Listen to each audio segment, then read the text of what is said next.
The tragic fate of Marlon Brando, rise and fall of a legend. Marlon Brando was an American actor who is considered by many to be the greatest screen actor of all time.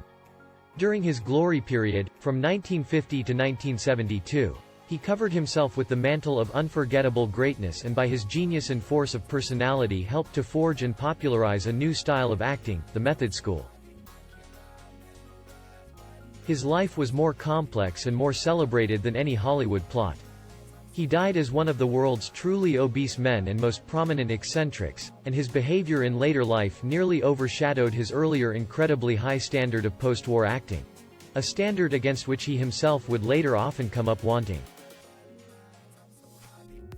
Brando won 2 Academy Awards for Best Actor. The first one was in 1954 for the movie On the Waterfront and the second was in 1972 for The Godfather. Brando himself refused to accept this Oscar due to a conflict with his beliefs at the time. The award, however, is still recognized. On the American Film Institute's list of greatest male stars of all time, Brando is placed at number 4. Marlon Brando was born on April 3, 1924, in Omaha, Nebraska. He had 2 older sisters, Jocelyn and Franny. His childhood was a lonely one with his salesman father, also called Marlon, frequently absent, and his mother, Dodie, an unconventional and artistically inclined woman, with a serious drinking problem.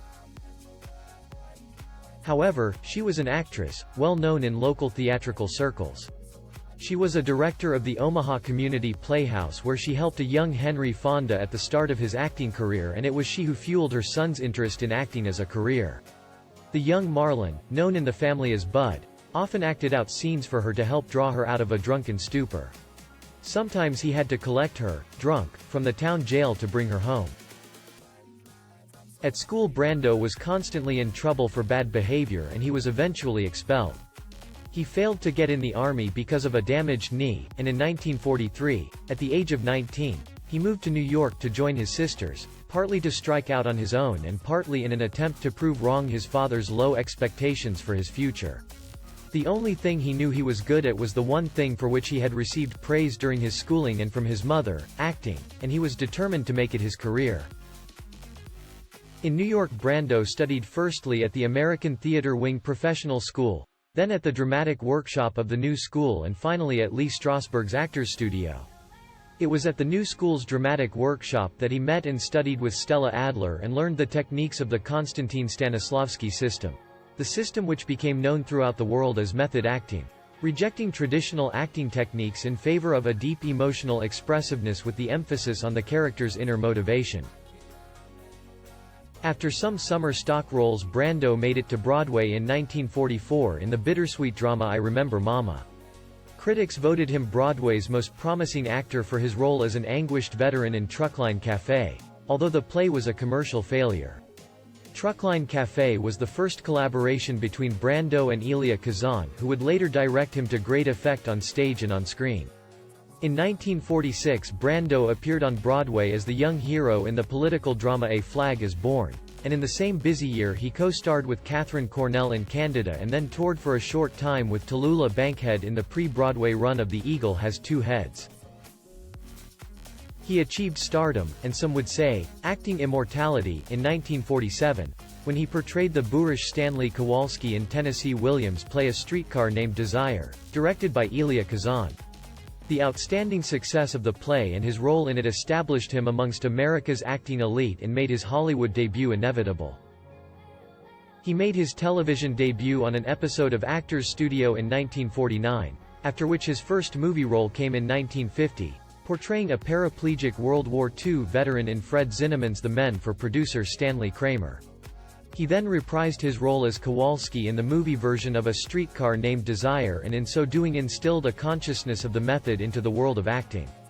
In the movie, Vivien Leigh replaced Jessica Tandy in the Blanche Dubois role, a change which Brando liked as she gained more audience sympathy than Tandy had done in the role. Brando received the first of his 8 Academy Award nominations for Streetcar, and he then made a string of magnificent acting performances which also received nominations: Viva Zapata, in 1952, Joseph L. Mankiewicz's Julius Caesar as Mark Antony the following year, and On the Waterfront in 1954, for which he won his first Oscar for Best Actor. On the Waterfront, a crime drama about violence and corruption on New York's waterfront, was Brando's next movie landmark achievement after Streetcar. He was again directed by Elia Kazan, and his Oscar-winning performance as longshoreman Terry Malloy, the washed-up boxer who could have been a contender, is universally praised as a magnificent example of the acting art. For 3 years in succession, from 1951 to 1953, Brando won the BAFTA Award for Best Actor in a Leading Role, a true reflection of the immense impact he had made, and he was already firmly established as the most exciting acting talent in the world. He had also given an iconic performance as the rebel Johnny in The Wild One in 1953. "What are you rebelling against?" Johnny is asked. "What have ya got?" is his reply. This movie became a cult classic, and helped create the street rebel image that was so widely copied by other stars of the 50s, particularly James Dean and Elvis Presley. He cemented his preeminent position during the rest of the 1950s with brilliant performances in a variety of roles. He managed a singing role as Sky Masterson in Guys and Dolls in 1955, as Sakini, a Japanese interpreter for the U.S. Army in post-war Japan in The Tea House of the August Moon the following year, as a Korean Air Force officer in Joshua Logan's Sayonara in 1957, for which he received another Best Actor Academy Award nomination, as a Nazi soldier in The Young Lions in 1958, after which played an enigmatic hippie in The Fugitive kind in 1960. In 1961, Brando tried his hand at directing with One-Eyed Jacks, which was being produced by his own company, Pennebaker Productions, which he had formed in 1959, but it went way over budget. The film bombed at the box office and Brando went back to acting, though he would always believe that all actors are essentially their own directors during the shooting of a picture. His next role was in 1962 in the remake of Mutiny on the Bounty. His foppish interpretation of Fletcher Christian received poor reviews, but the film was one of the top-earning movies of the year and received a Best Picture Oscar nomination. It also marked a turning point in Brando's career. His darker, self-destructive side was becoming more prominent. He began to put on a considerable amount of weight, and his reputation for being volatile and difficult resurfaced.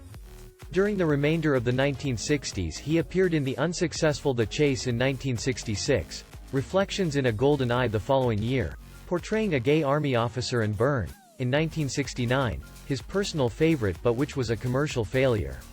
By the end of the decade, his career had gone into reverse.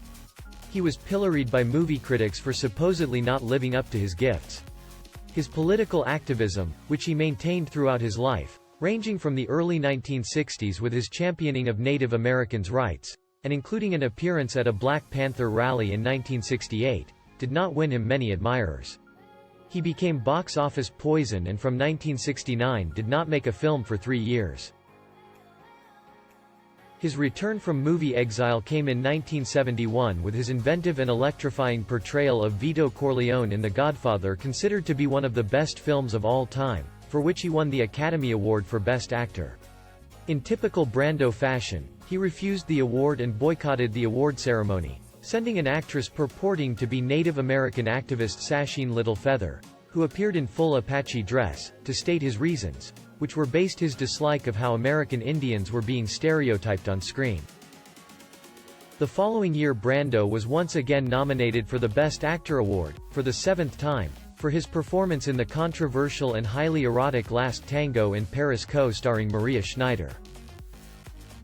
Brando's career thereafter remained uneven.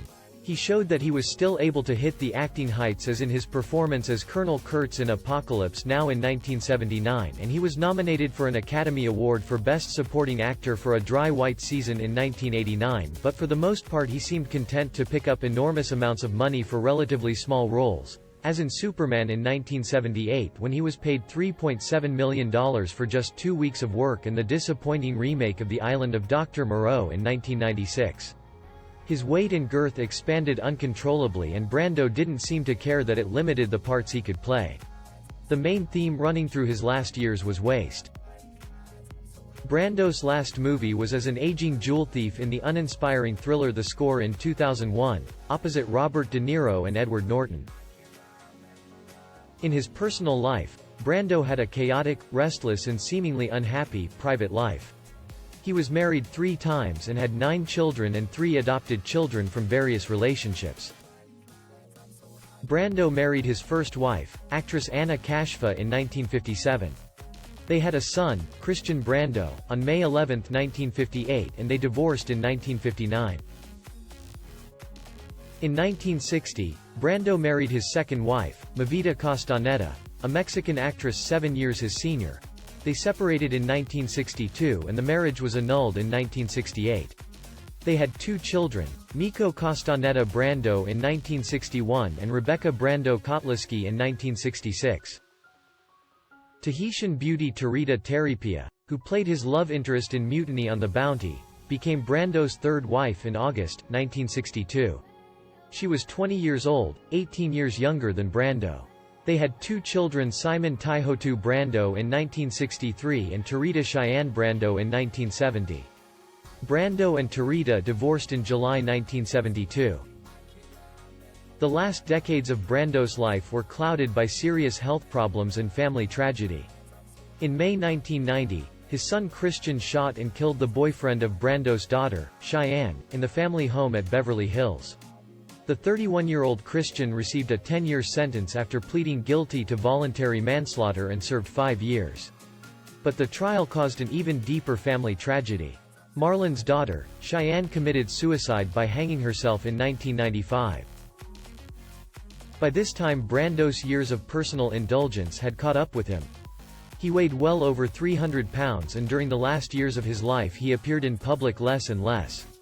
For several years he suffered from advanced diabetes and pulmonary fibrosis, damage to the tissue inside the lungs. Shortly before his death, he was told that the only way to prolong his life was to allow oxygen tubes to be inserted into his lungs. He refused permission. Sadly, Marlon Brando died on July 1, 2004, from respiratory failure brought on by pulmonary fibrosis. He was 80. After cremation his ashes were mingled together with those of his lifelong friend, Wally Cox, and were scattered, some in Death Valley and some in Tahiti. Brando is still the standard by which all U.S. actors are measured.